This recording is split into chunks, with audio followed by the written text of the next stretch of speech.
జగన్పై ఎమ్మెల్సీ జంగా కృష్ణమూర్తి చేసిన కామెంట్లను తిప్పికొట్టారు మంత్రి చెల్లుబోయిన. 2 పదవులు అనుభవించి అతను ఆశించింది రాలేదని ఇలా మాట్లాడడం కరెక్ట్ కాదన్నారు.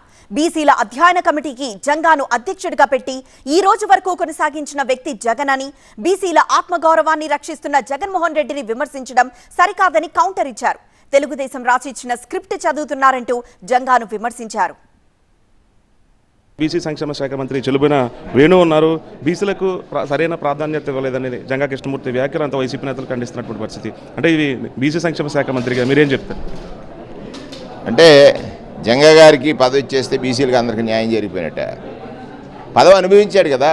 Still today also is enjoying member of legislative council, whip. 2 పదవులు అనుభవిస్తూ తను ఆశించింది రాలేదని నిందేసి వెళ్ళిపోవడం అనేది ఆయన విజ్ఞతకు వదిలేసి. దురదృష్టం ఏంటంటే బీసీలు ప్రలోభాలకి లొంగిపోతారనేటువంటి అతి విశ్వాసం కలిగినోడు చంద్రబాబు నాయుడు. అందులో కొంతమంది లొంగిపోవచ్చు, అందులో ఈయన వెళ్ళిపోయాడు. ఈ వరుసలోకి ఈయన కూడా వెళ్ళిపోయాడు. నేను బాధపడేది ఏంటంటే బీసీలకు న్యాయం జరుగుతున్నా, బీసీలకు మంచి జరుగుతున్నా, బీసీలకు ఆత్మగౌరవం రక్షిస్తున్నా జగన్ గారిని నిందించడాన్ని నేను ఖండిస్తున్నాను. ఆయన ఇప్పటికైనా ఉపసంహరించుకుంటే మంచిదని హితవు పలుకుతున్నాను. తెలుగుదేశం పార్టీ రాసిచ్చిన స్క్రిప్ట్ని చదివాడు, అందుకంటే కొత్తగా ఏం లేదు అందులో. జంగా గారికి ఎప్పుడెప్పుడు ఏమొచ్చింది అనేది చెప్పాలంటే నా దగ్గర లిస్ట్ ఉంది. బొత్స ఝాన్సీ గారు ఎవరు? తూర్పు కాపీ కదా. కారుమూరి నాగేశ్వరరావు ఎవరు? బీసీ కదా. ఇక్కడ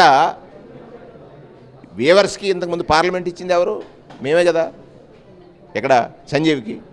అంటే వాళ్ళ ఆశ, నేనే మరొకసారి చెప్తున్నాను, ఆశయంతో ఉండాలి రాజకీయాల్లో, ఆశతో కాదు.